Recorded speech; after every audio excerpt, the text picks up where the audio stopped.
or in Ukraine. It affects us all. But your position, I would say, it's not exactly as the position of the U.S. government.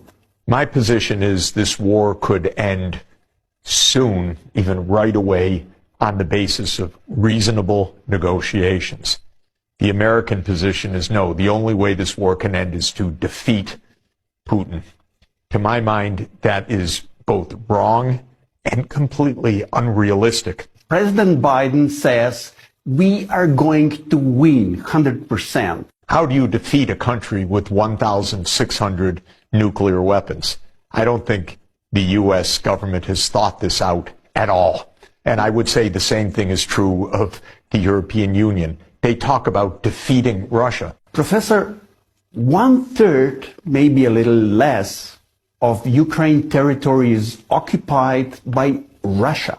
So insisting on negotiations right now means that Putin is winning. Well, I already gave my advice many times to the Ukrainian people and government, which is don't get caught in a proxy war between the U.S. and Russia because your country will be destroyed. And that is the tragedy. I said to the Ukrainians, look at Afghanistan. Is that what you want to look at? 15 years of occupation and continued destruction, 20 years basically from the time of the U.S. invasion. Don't do it. I told them all my life the U.S. has been, quote, helping, in quotation marks, Vietnam, Cambodia, Laos, Iraq, Syria, Libya. What kind of help? This ends up destroying the country. In the U.S., starting in 1992, the dominant group in American security policy came to believe that the U.S. is the world's only superpower. So the whole mindset in the U.S. East Coast elite is the U.S. runs the world and should run the world. Don't you think that Ukrainians, they don't have the right to choose their own future? The Ukrainians have the right to choose their own economic future, their own political future, but not their own military future.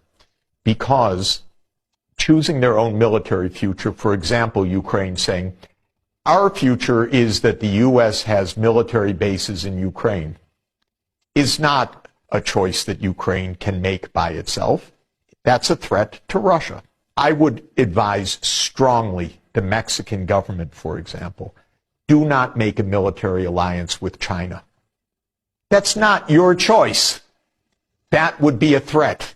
By the way, if Mexico one day said, we listened to the U.S., they said we can do anything we want, we're free people, we choose China as our partner, I would predict that the U.S. invasion of Mexico would start within about a minute. I strongly advise the Mexican government not to make a military alliance with China. Professor, how can we understand relatively hawkish position of the European allies? I'm really disappointed in European leaders right now because I know privately they have all sorts of views that they are not explaining to their public. I've spoken to the heads of government in Europe where they've said to me, for example, NATO enlargement, very bad idea.